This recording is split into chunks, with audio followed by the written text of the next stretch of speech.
ও ভাই, গাড়িটা আগে নাও।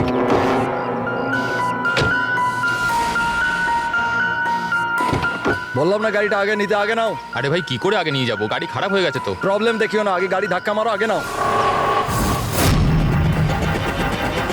তাহলে আপনারা একটু সাহায্য করুন। কেন, আমরা কেন হেল্প করবো? তাড়াতাড়ি। এই লোকটাকে আমি চিনি স্যার, তার মানে আমাদের ইনফরমেশন একদম সত্যি।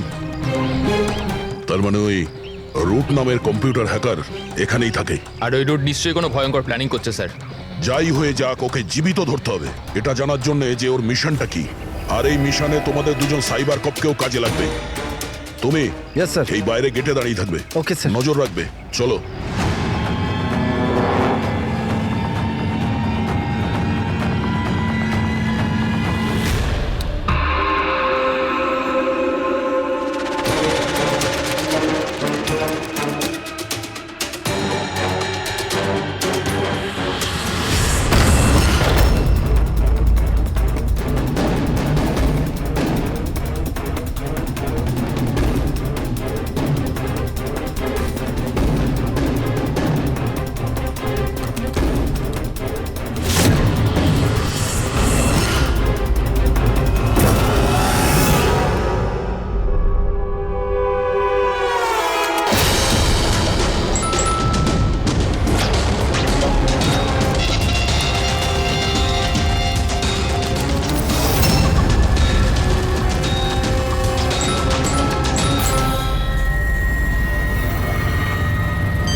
স্যার কেউ নেই।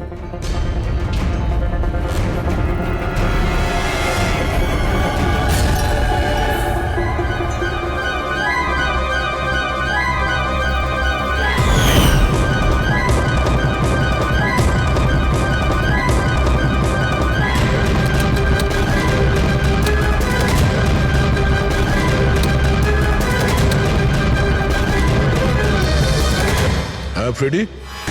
স্যার সব জায়গা খুঁজে নিয়েছি, কেউ কোথাও নেই। খবর তো ভুল হবে না, এখানেই কোথাও হতে হবে। ঠিক আছে, দেখি।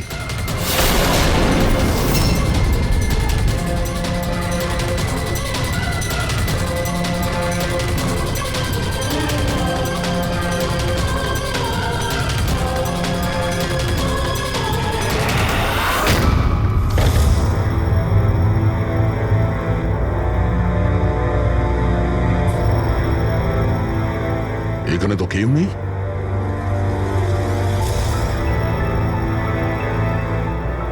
চেয়ার এখনো গরম আছে, মনে হচ্ছে এইমাত্র এখানে কেউ ছিল। তাহলে স্যার সময় মতো পালালো কিভাবে? স্যার আমরা তো বাংলোটার চারদিক থেকে ঢুকলাম, কাউকে তো এখান থেকে বেরোতে দেখিনি। স্যার হ্যাঁ, স্যার এই মনিটরটা দেখুন, এটা তো বাড়ির আশেপাশের ফুটেজ। ও আমাদের দেখে পালিয়ে যায়নি তো? হতে পারে, ও খুব একটা দূরে যায়নি। একটু এই জায়গাটাকে ভালো করে চেক করো। আর পুরবি, এই কম্পিউটারটা চেক করো, দেখো কি পাওয়া যায়। ততক্ষণ আমি গেটে গিয়ে দেখছি।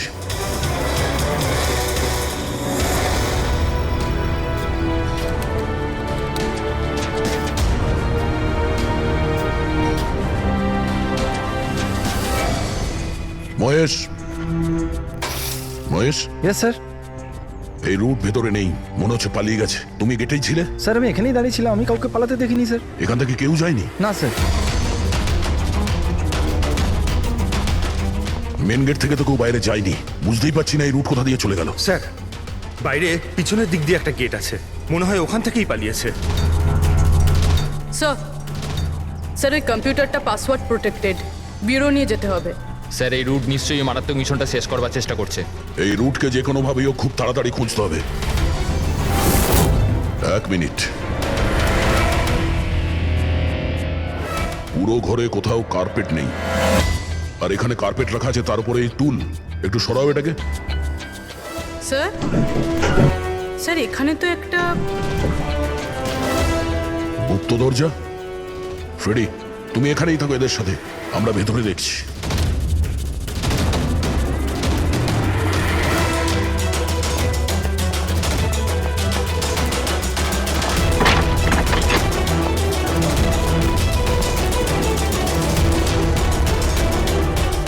এই, দেখো, তোমার যা বলার আছে তুমি তো এখনই বলে ফেলতে পারো। আমার কিছু বলার নেই, যা কিছু বলার আমার উকিল বলবে। স্যার আমরা এই রুটের কম্পিউটার সিস্টেম অ্যাক্সেস করে নিয়েছি আর এনক্রিপশনটাও সফল হয়েছে। জানতে পারলে কিছু? হ্যাঁ স্যার। স্যার এই গত কয়েকদিনে ইন্টারনেটে ভয়ানক কিছু ভিডিও পোস্ট করেছে স্যার। ডার্ক ওয়েবে স্যার। অ্যাকচুয়ালি ডার্ক ওয়েব ইন্টারনেটের এমন একটা কালো জায়গা স্যার, যেখানে সব অপরাধী নিজেদের সমস্ত বেআইনি কাজগুলোকে টেকনোলজির মাধ্যমে সফল করার চেষ্টা করে, যেমন অস্ত্র লেনদেন, কিডনি চুরি অথবা কাউকে মারার সুপারি। স্যার এমন কোনো কাজ নেই যেটা এই সাইটে হয় না। একটা কথা বুঝতে পারছি না, যখন সবাই সবকিছু জানে, সবকিছু এত খোলাখুলি হয়, তাহলে এটা আটকানোর জন্য আমরা চেষ্টা করি না কেন? স্যার এটা এত সোজা নয়। অ্যাকচুয়ালি এই সাইটে ঢোকার জন্য আমরা একটা কম্পিউটার সফটওয়্যার চাই, যেটা বাছা গোছা হাই প্রোফাইল অপরাধীদের কাছেই আছে। যেমন এই রুট। Yes sir. আর স্যার যেমন আমরা জানি যে ডার্ক ওয়েবে আইপি অ্যাড্রেস আর ইউজার আইডি এই দুটোই লুকোনো থাকে। দেখাও তো কোন ভিডিও পোস্ট করেছে এই রুট।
বাবারে, এ তো কোনো ভূতের সিনেমার ভয়ানক সিন মনে হচ্ছে।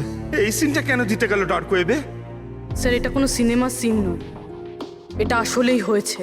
আর কোনো হিরোইনের সাথে নয়, বরং বরং একটা নিরীহ মেয়ের সাথে। যতদূর আমি জানি এগুলোকে তো স্ন্যাপ ফিল্ম বলে।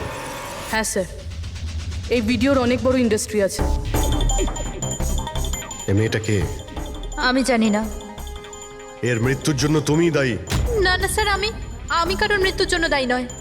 আমাকে শুধু টাকা দেওয়া হয়েছিল এই ভিডিও ডার্ক ওয়েবে দেওয়ার জন্য, আর আমিও দিয়েছি। টাকা কে দিয়েছিল? আমি জানি না। দেখো, জানি না বললে চলবে না। একটা মেয়ে খুন হয়েছে। স্যার আমাকে বিশ্বাস করুন, অনলাইন টাকা ট্রান্সফার করা হয়েছিল আমার অ্যাকাউন্টে। কে করেছিল আমি কিচ্ছু জানি না। যদি না জানো, জানার চেষ্টা করো। তুমি কম্পিউটারটা খুব ভালো করে জানো, তাই না? তাই এটা জানা তোমার পক্ষে অসম্ভব কিছু নয়। খোঁজ নাও। অভিজিৎ, যদি কেউ এই ধরনের ফিল্ম বানিয়ে আপলোড করে, তাহলে খুব তাড়াতাড়ি তাদের কাছে পৌঁছতে হবে, যারা এই মৃত্যুর খেলা খেলছে। একটা কাজ করা যাক, এই মেয়েটার ছবি সমস্ত পুলিশ স্টেশনে পাঠিয়ে দিই। একবার যদি জানতে পারা যায় মেয়েটা কে, তাহলে ব্যাপারটা ক্লিয়ার হয়ে যাবে।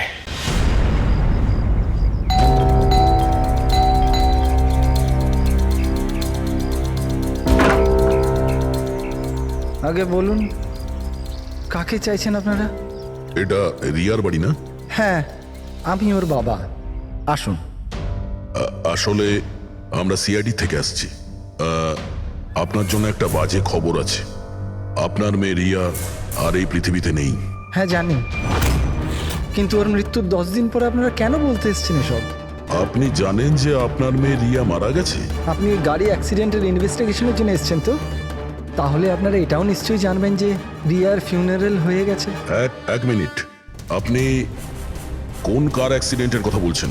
ওই তো যেটাতে আমাদের রিয়া চলে গেল, শেয়ার ট্যাক্সিতে ওরা পুনে যাচ্ছিল। না না, রিয়ার মৃত্যু কার অ্যাক্সিডেন্টে হয়নি। এটা কি বলছেন আপনি? এক মিনিট, এটাই রিয়া তো? হ্যাঁ এই তো রিয়াই তো। অ্যাক্সিডেন্টের দিন ও তো এই জামা কাপড়ই পরেছিল। এক মিনিট, মনে হচ্ছে কোনো কনফিউশন আছে। আপনি একটু বলুন যে আপনার মেয়ে রিয়ার কার অ্যাক্সিডেন্ট কিভাবে হয়েছিল? শেয়ার ট্যাক্সি করেও পুনে যাচ্ছিল, আরও 7 জন ছিল ওর সাথে। তারপর রাস্তাতেই ওদের গাড়িটার ভয়ঙ্কর অ্যাক্সিডেন্ট হয়ে যায়। পুরো গাড়িটাই ভয়ঙ্কর আগুনে পুড়ে যায়। মৃত ব্যক্তিদের তো মুখটাও ভালো করে চেনা যাচ্ছিল না। তাহলে আপনারা রিয়াকে কি করে চিনলেন? ওর জিনিসপত্র দেখে আমরা ওকে চিনতে পেরেছিলাম। আপনারা এটা বললেন না যে এই ছবি কবেকার? আসলে আমরাও জানি না যে এই ফটোটা কতদিনের, কিন্তু জানলেই আমরা আপনাদেরকে বলে দেবো। মনে হচ্ছে রিয়ার এই অ্যাক্সিডেন্ট দেখানোর জন্য করা হয়েছিল, ওর মৃত্যুর আসল কারণটা লুকানোর জন্য। স্যার, যদি রিয়ার কার অ্যাক্সিডেন্টটা একটা সাজানো ঘটনাই হয়, তাহলে বাকি যে 7 জন ওর সাথে গাড়িতে ছিল তারাও আবার রিয়ার মতোই মারা যায়নি তো? হতে পারে, ওদের ফ্যামিলির সঙ্গে কথা বলতে হবে। আমাদের ভাগ্য ভালো যে 7 জন অ্যাক্সিডেন্টে মারা গিয়েছিল তাদের মধ্যে একজনের শেষকৃত্য এখনো হয়নি। দেখা যাক ডক্টর সালুকে এই লাশ থেকে কি প্রমাণ বার করতে পারে। কিন্তু লাশটা এত বাজেভাবে জ্বলে গেছে যে মুখটা চেনা মুশকিল হবে। তোমাদের সন্দেহ একদম ঠিক। এ লাশ টনির নয়। মনেই হচ্ছিল স্যার আমাদের, কিন্তু এ কে জানতে পারলেন কিছু? না, এখনো তো জানা যায়নি লাশটা কার, কিন্তু এটা জানা গেছে এই লোকটাকে কি করে মারা হয়েছে। আমি এই বডিটা স্ক্যান করেছি, তখন জানতে পেরেছি যে এর পেটে ছুরির গভীর ক্ষত আছে। ছুরি দিয়ে? হ্যাঁ, ছুরির। আর আমার মনে হচ্ছে যে ওই ছুরির আঘাতেই এর মৃত্যু হয়েছে। মানে একজনকে ছুরি দিয়ে খুন করা হয় আর তাকে টনি বলে এদের মধ্যে ঢুকিয়ে দেওয়া হয়েছে। ওই গ্যাং আসলে কি করতে চাইছে? আর এই লোকটার মৃত্যু 3 সপ্তাহ আগে হয়েছে। ও, এই কার অ্যাক্সিডেন্ট হয়েছে 10 দিন আগে? সেটাই তো। তার মানে কারটা যখন পোড়ানো হয়েছিল তার আগেই এই লোকটার মৃত্যু হয়েছিল। 3 সপ্তাহ ধরেও লাশটাকে রেখে দিয়েছিল যাতে ওই গ্যাং এই ভয়ানক খেলাটা খেলতে পারে। আচ্ছা দয়া, আমরা একটা কাজ করি, যেখানে অ্যাক্সিডেন্ট হয়েছিল আমরা সেখানে যাই আর খোঁজ নিয়ে দেখি এক্স্যাক্টলি কি হয়েছিল ওখানে। আমি তো মজা করে গাড়ি চালাচ্ছিলাম স্যার, আর রেডিওতে গান শুনছিলাম। তখনই হঠাৎ আমি জোরে একটা আওয়াজ শুনলাম। আমি সঙ্গে সঙ্গে আমার গাড়ি থেকে বেরোলাম আর দেখলাম যে আমার সামনের একটা গাড়িতে দাউ দাউ করে আগুন জ্বলছে। আমি বুঝতে পারছিলাম না যে আমি কি করব। আচ্ছা, এই ঘটনাটা কখন হয়েছিল মনে আছে তোমার? স্যার, আমার মনে হয় হয়তো বিকেল 5টার সময়। হ্যাঁ, এটা কি করে হতে পারে? Sir, 1 second. স্যার, এই টোল ট্যাক্সের ফুটেজটা দেখুন। এখানে তো গাড়ি 3:30টার সময় ক্রস করেছিল, তাহলে এই জায়গাটা ওখান থেকে 20 কিলোমিটার দূরে স্যার। কিন্তু 20 কিলোমিটার রাস্তা অতিক্রম করতে 1.5 ঘন্টা তো লাগার কথা নয়। আর রাস্তাতে কোনো ধাবা বা হোটেলও নেই যেখানে কিছু খাওয়ার জন্য নেমেছিল ওরা। এক্স্যাক্টলি, ঠিক মতো হলে গাড়ি এখানে 4টের সময় পৌঁছে যাওয়ার কথা, কিন্তু এখানে অ্যাক্সিডেন্ট হয়েছে 5টার সময়। তার মানে এই অপরাধ এই 1 ঘন্টার মধ্যেই হয়েছে। মানে গাড়িটাকে ওই সময় কোথাও নিয়ে যাওয়া হয়েছিল আর ওদের সবাইকে নামিয়ে গাড়ির মধ্যে 7টা লাশ রেখে দেওয়া হয়েছিল। আর তারপর গাড়িটা এখানে এনে ব্লাস্ট করিয়ে দেওয়া হয়েছে। এটা একটা প্ল্যান ছিল। স্যার, স্যার আমার মনে হয় ওদেরকে সেখানেই নিয়ে গেছে যেখানে ওই রিয়াকে নিয়ে গেছিল স্নাফ ফিল্ম বানানোর জন্য। জায়গাটা আমাদের খুব তাড়াতাড়ি খুঁজতে হবে। পূরবী SMS পাঠিয়েছে, কোনো গাছের ছবি। হ্যাঁ পুরবি, স্যার আমি যে গাছটার ছবি পাঠিয়েছি আপনাকে, এটাকে মোরিঙ্গা অ্যালোফেরিয়া বলে স্যার। হ্যাঁ স্যার ঠিক এইরকম গাছই রিয়ার ফুটেজেও ছিল স্যার। এই দেখুন স্যার, ওই ফুটেজেরই একটা স্ক্রিনশট পাঠাচ্ছি। স্যার এই গাছটা মহারাষ্ট্রের দুটো জঙ্গলে পাওয়া যায়। এটা তো এক্স্যাক্টলি ওই রকমই গাছ। মহারাষ্ট্রের দুটো জঙ্গলে? কোন কোন জঙ্গলে? স্যার একটা জঙ্গল যেটা নাসিকের কাছে, আর দ্বিতীয় জঙ্গলটা যেখানে অ্যাক্সিডেন্ট হয়েছে সেখান থেকে 1 ঘন্টার দূরত্বে। আর ওই জঙ্গলটার নাম হলো প্রিফিক্স ফরেস্ট। নিশ্চয়ই এর মৃত্যুর খেলাটা প্রিফেক্ট জঙ্গলেই হয়েছে। তবে প্রিফিক্স ফরেস্ট তো একটা বড় জঙ্গল, ওখানে খোঁজা তো অত সহজ নয়। ফরেস্ট অফিসারদের সাহায্য নিতে হবে।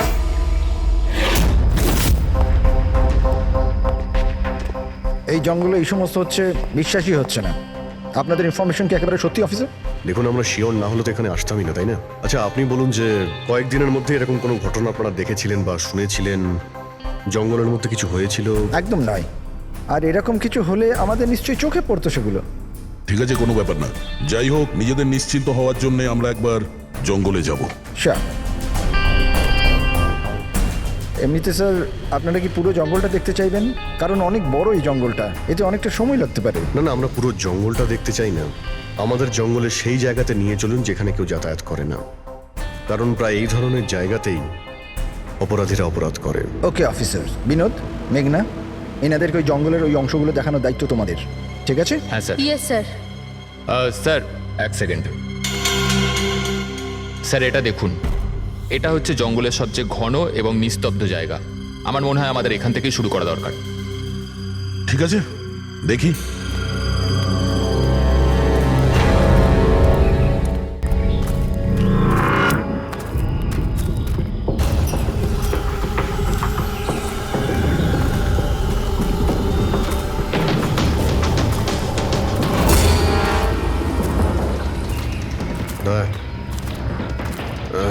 গাছের মধ্যে দেখলেন?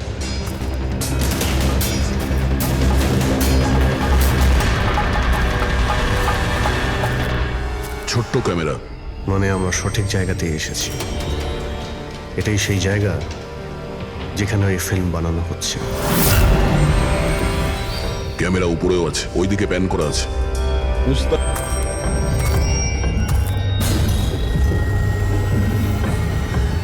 দেখো, যদি ক্যামেরা থেকে কিছু জানতে পারা যায় ওদের আস্তানার ব্যাপারে।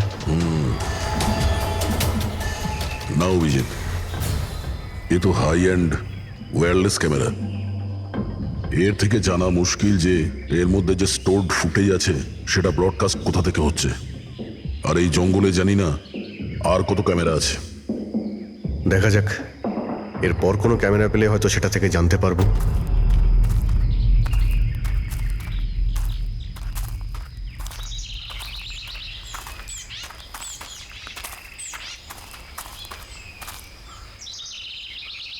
স্যার, স্যার এই চিহ্ন দেখুন।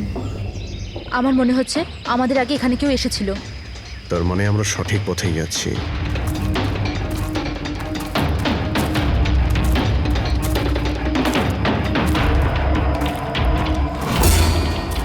স্যার এই চিহ্নগুলো এখান অবধি রয়েছে। স্যার এর মানে ওদের আড্ডা এখানেই কোথাও রয়েছে।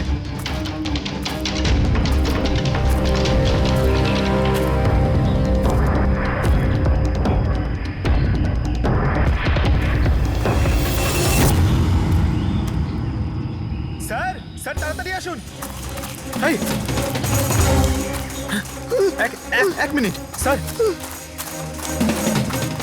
1 সেকেন্ড। ভয় পেও না, আমরা সিআইডি অফিসার্স। ওঠো। উঠে এসো। ওঠো ওঠো। স্যার আপনারা সিআইডির লোক, আমাকে বাঁচান স্যার।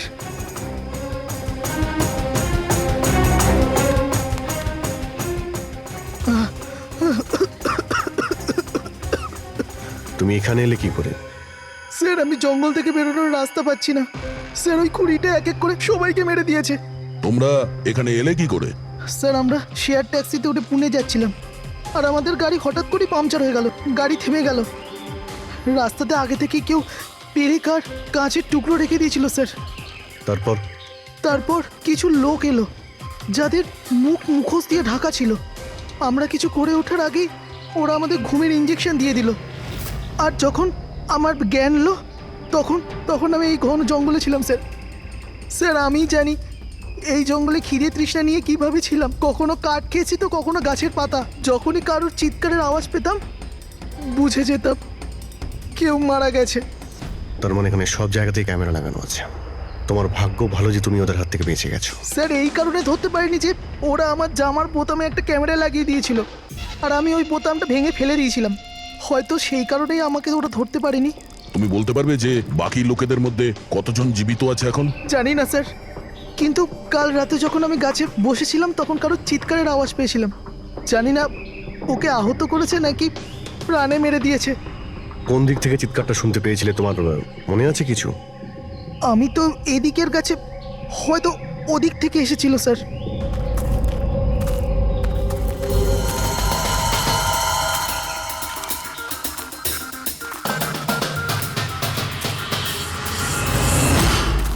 স্যার, রক্ত।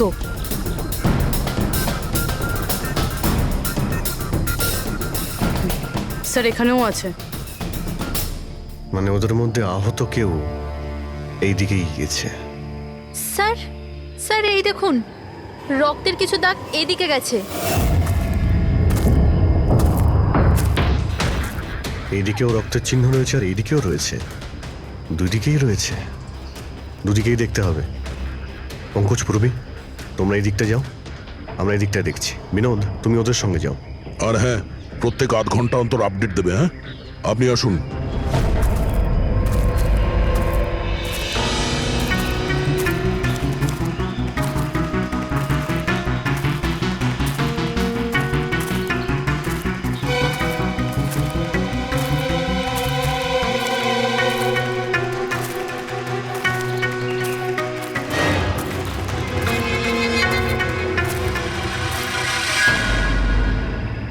এক মিনিট, ওটা কি? এসো। বাড়ি, হয়তো আহত ভিকটিম এখানেই আশ্রয় নিয়েছে।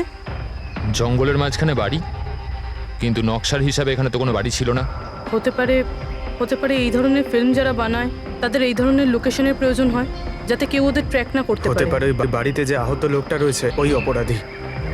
হতে পারে পঙ্কজ। আর এটাও হতে পারে যে সামনে আরও ক্যামেরা লাগানো রয়েছে। চোখ কান খুলে রেখো।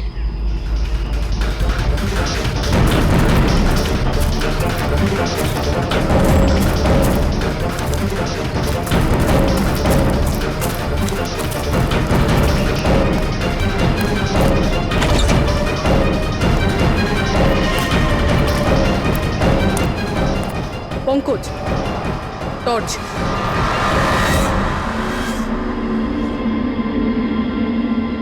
এই বাড়িটা তো একদম ভয়ানক ফিল্মের সেটের মতন দেখতে। এই দেখো, ওই আহত ভিকটিমকে এখানেই নিয়ে আসা হয়েছে।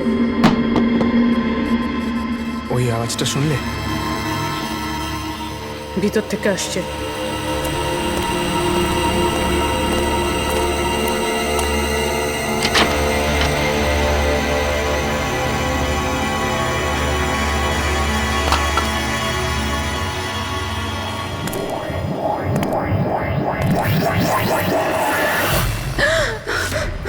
না, ছেড়ে দাও আমাকে যেতে দাও। বেরিয়ে এসো। না, আমার কাছে এসো না, আমি কিছু করিনি। দেখো, আমরা সিআইডি অফিসার, ভয় পেও না। এসো, কিচ্ছু হবে না তোমার। এসো এসো।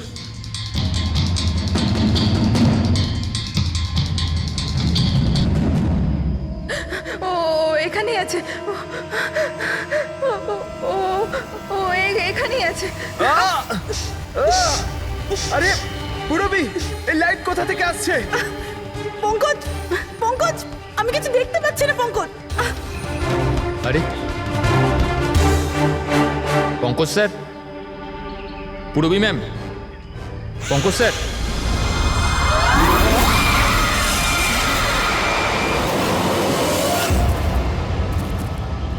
স্যার, রক্তের দাগ তো এখানে এসে শেষ হয়ে গেছে। কিন্তু এটা কি করে হতে পারে?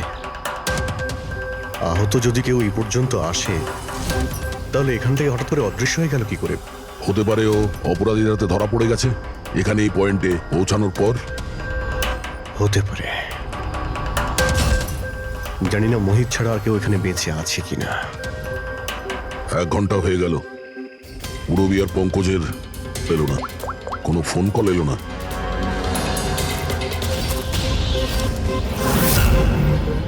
পুরবী ফোন তুলছে না। হ্যাঁ, পঙ্কজ দেখছি। পঙ্কজও ফোন তুলছে না। আরে ওরা আবার কোনো সমস্যায় পড়েনি তো? চলো গিয়ে দেখি, চলো। এইদিকে রক্ত আছে মানে এইদিকেই গেছে।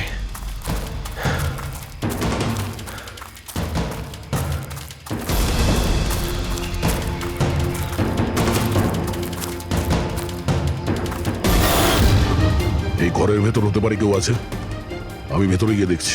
ঠিক আছে, ততক্ষণ আমি এই বাইরেটা দেখি।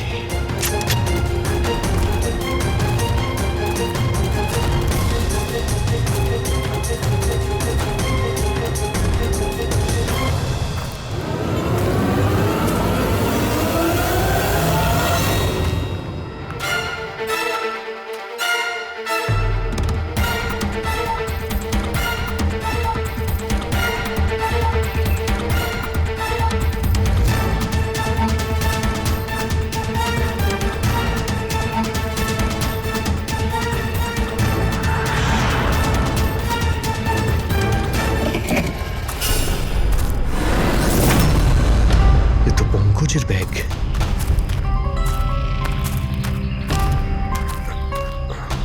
পঙ্কজ,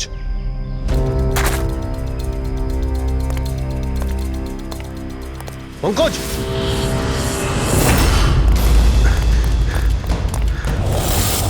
পঙ্কজ, পঙ্কজ, পঙ্কজ, কেমন আছো? ওঠো, স্যার, ওঠো। কি হয়েছিল? হ্যাঁ স্যার ওইদিকে ওই বাড়িটায় গেছিলাম স্যার, ওখানে একটা মেয়ে ছিল স্যার। হ্যাঁ। ওর সঙ্গে কথা বলছিলাম স্যার, আর হঠাৎ করে কোথা থেকে এত আলো চলে এলো যে কিছু দেখতে পাচ্ছিলাম না, কিছু বুঝতে পারছিলাম না। ওই বাড়িটা থেকে যেন তেন প্রকারে বেরোলাম, তারপর এখানে এসে হয়তো পড়ে গেছিলাম। আর কিছু মনে নেই স্যার, আমার মাথা ঘুরছে। আর পুরবী, বিনোদ, ওরা কোথায়? স্যার ওরা জানি না স্যার, ওরা ভেতরে ছিল, বাইরে বেরিয়েছে কিনা জানি না। ও নো। কি কি হয়েছে তোমার? ও ঠিক আছে। পুরবী আর বিনোদকে পেলে? না, ঘরের ভেতরে তো কেউ নেই। ও গড, ওদের কিছু হয়ে যায়নি তো?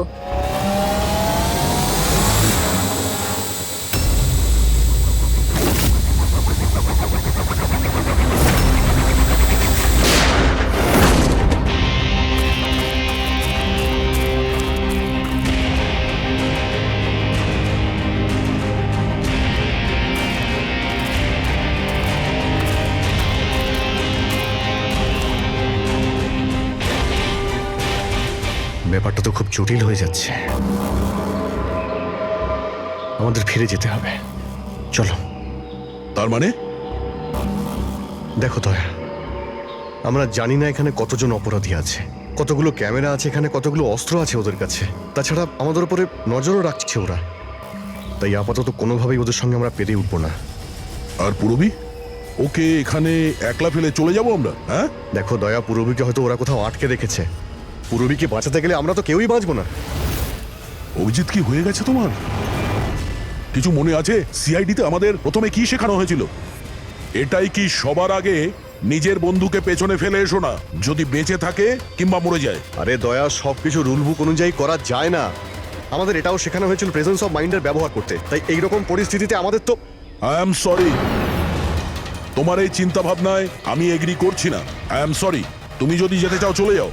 পুরবীকে ছাড়া আমি এই জঙ্গল থেকে বেরোতে পারবো না। দেখো দয়া, জেদ করো না। আমরা এটাও জানি না যে পুরবী বেঁচে আছে নাকি ও কোথায় আছে এখন। অভিজিৎ, ও একজন সিআইডি অফিসার, এত সহজে হার মানবে নাও। বেচারি একাই লড়ছে ওই অপরাধীদের সঙ্গে।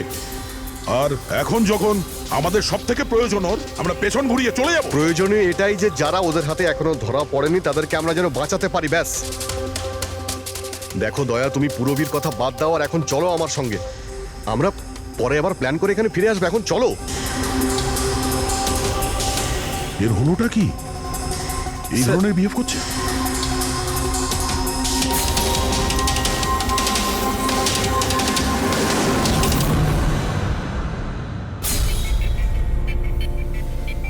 সিআইডির ইতিহাসে এই প্রথমবার হলো বোধহয় যে সিআইডি কারো কাছ থেকে ভয় পেয়ে চুপচাপ পালিয়ে গেল। হ্যাঁ ডক্টর, পৌঁছে গেছেন আপনি? হ্যাঁ, ওই জাংশনেই থাকুন, আমরা আসছি ওখানে। আরে সালুঙ্কি স্যার, আপনি এখানে? আমি এখানে। আসুন স্যার। আরে আরে তোমার কি মনে হয়েছিল আমাদের অফিসার পূরবীকে জঙ্গলে রেখে আমরা এখান থেকে চলে যাবো? হ্যাঁ, তাহলে আপনারা দয়া স্যারের ঝগড়া? মিথ্যে ছিল। যখন অভিজিৎ ওখানে ক্যামেরা দেখলো তখন আমাকে ইশারা করেছিল। জানেন এখানে কতগুলো ড্রোন লাগিয়ে রেখেছে আমাদের উপর নজর রাখার জন্য। যে লোকটা ওই ক্যামেরা দিয়ে আমাদের উপর নজর রাখছিল, ওর চোখে ধুলো দেওয়ার প্রয়োজন ছিল, সেই কারণে। ওরা নিশ্চয়ই এখন ভাবছে যে আমরা জঙ্গল থেকে চলে গিয়েছি, তাই রিল্যাক্সও হয়ে যাবে। ওদের উপরে অ্যাটাক করার এটাই ভালো সুযোগ। অভিজিৎ, এই নাও, এইটা তুমি চেয়েছিলে। এটা আবার কি ডিভাইস স্যার? এটা হচ্ছে জ্যামার। আশেপাশে এই এরিয়ায় যত ক্যামেরা আছে সব জ্যাম হয়ে যাবে। আর ওরা আমাদের উপরে নজর রাখতে পারবে না। আর এই ড্রোন, এই ড্রোনের মধ্যে যে ক্যামেরা লাগানো আছে ওর রেঞ্জ 7 কিলোমিটার মাত্র। কিন্তু ব্যাটারি তো শেষ হয়ে আসছে। তার মানে যদি আমরা এটাকে না ধরতাম তাহলে আবার ওদের আস্তানায় ফিরে যেত এটা ব্যাটারি চেঞ্জ করার জন্য। একটু আইপ্যাডটা বার করো, ম্যাপটা বার করো ওর থেকে। এই যে, এটাই হচ্ছে সেই জায়গা যেখানে আমরা ড্রোনটা পেয়েছিলাম। আর এর পাশেই ওই বাংলো, মনে হচ্ছে এটাই অপরাধীদের আস্তানা। তাহলে যাওয়া যাক, গিয়ে মুক্তি দিই পূরবী আর যারা বাকি বেঁচে আছে তাদের। চলো। না স্যার, আপনি মেঘনা আর মোহিত আপনারা এখানে থাকুন, আমরা যাচ্ছি।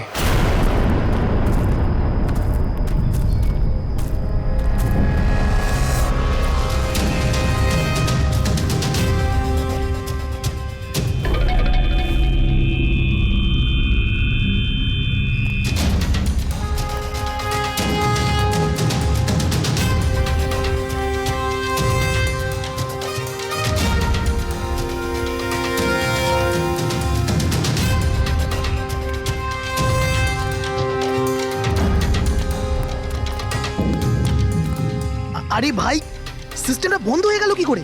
দেখ না একটু, ভিতর থেকে আওয়াজ বন্ধ কি আসছে। করে হলো পুরো সিস্টেম?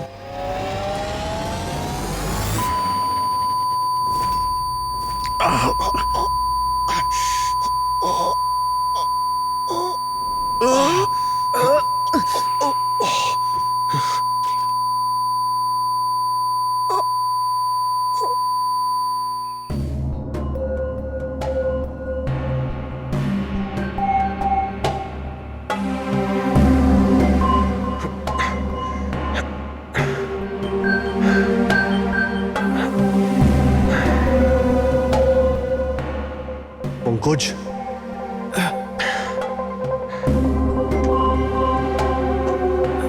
পঙ্কজ, আমাদের ওয়েলকাম জানানোর পুরো বন্দোবস্ত ওরা করে রেখেছিল। স্যার, এরা যদি আমাদের মারতে চাইতো তাহলে আগেই মারতে পারতো। আমাদের আমাদের মারতে গিয়ে কি এরা ভিডিও শুট করতে চায়?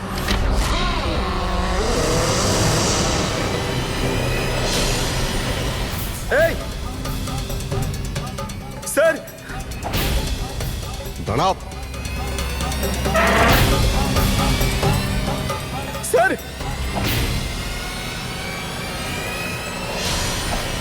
এটা আমি পঙ্কজ। পূরবী, তুমি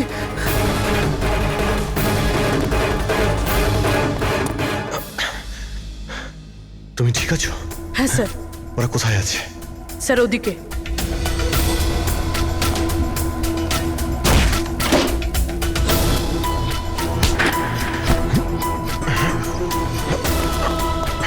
এই, এই,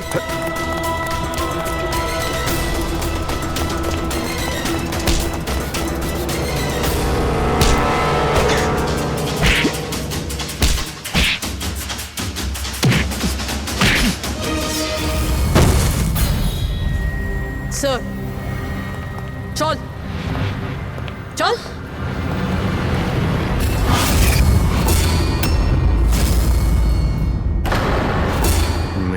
তুমি?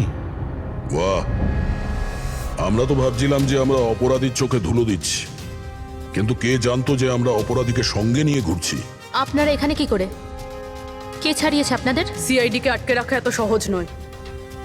সুযোগ বুঝেই আমি ওই জানলাটা ভেঙেছি আর ওখান থেকে বাইরে বেরিয়ে গেছি।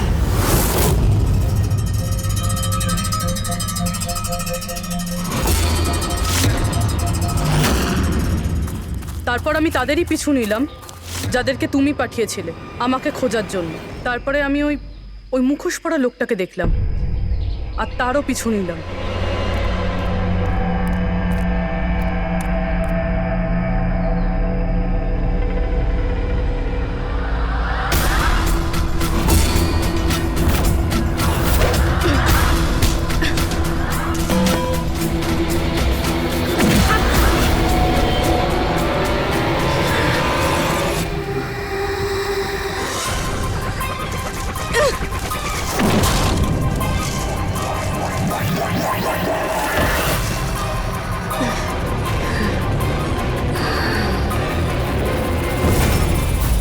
কিছুক্ষণ বাদে যখন আমার জ্ঞান এলো তখন আমি দেখলাম যে,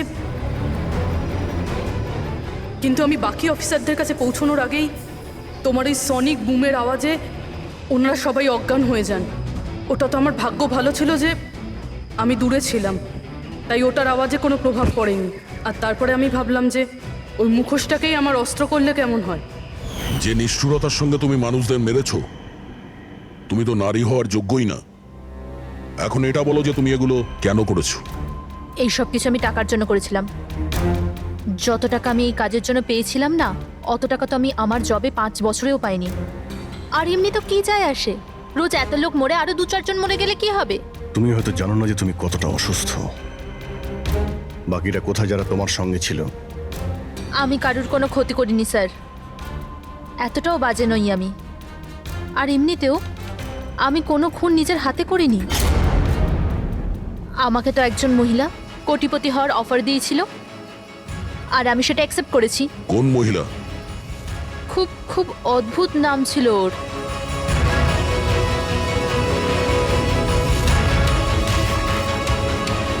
রুট। রুট?